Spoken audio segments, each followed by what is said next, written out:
কোনো আনাগোনা যত্রতত্র পড়ে রয়েছে ময়লা আবর্জনা। দ্রুত টার্মিনালটি চালুর দাবি স্থানীয়দের। দাবির প্রেক্ষিতে টার্মিনালটি চালুর আশ্বাস দিয়েছে পৌর প্রশাসক। মোহাম্মদ ইউসুফ মিয়ার প্রতিবেদন জানাচ্ছেন আফরিন পপি। রাজবাড়ী কুষ্টিয়া আঞ্চলিক মহাসড়কের শ্রীপুরে অবস্থিত রাজবাড়ীর কেন্দ্রীয় বাস টার্মিনালটি ১৯৯৩ সালে প্রায় ২.৫ কোটি টাকা ব্যয়ে নির্মিত হয়। তবে নির্মাণের প্রায় ৩০ বছর হতে চললেও এখনো চালু হয়নি টার্মিনালটি।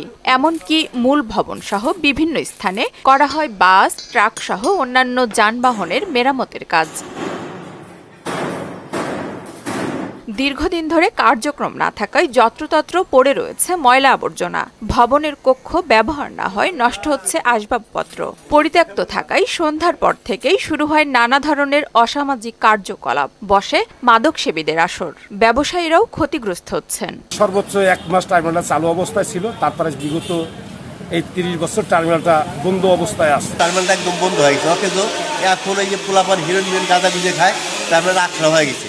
এখানে আমাদের গাড়ির পার্টস পাতি, আমাদের গাড়ির তেল, আমাদের গাড়ির ব্যাটারি এগুলোও থাকে না। টার্মিনাল চালু হয়, সেক্ষেত্রে আমাদের জন্য এটা হবে হলো মানে উন্নয়নমূলক একটা কাজ, এবং আমরা সেখানে কাজ করে বেঁচে থাকতে পারবো। এই প্রতিষ্ঠানটা যদি চালু করে দেয়, তাহলে এখানে সব ব্যবসা প্রতিষ্ঠানরা যারা আছে সবাই দীপ্তিভাবে তাদের জীবনযাপনটা তারা ভালো চলতে পারে। দ্রুতই টার্মিনালটি চালুর আশ্বাস পৌর প্রশাসকের। বিচ্ছিন্নভাবে বা এলোমেলোভাবে বাসগুলো না ছেড়ে যাতে আপনারা কেন্দ্রীয়ভাবে ছেড়ে যায়, সেই পদক্ষেপ আমরা গ্রহণ করবো ইনশাল্লাহ।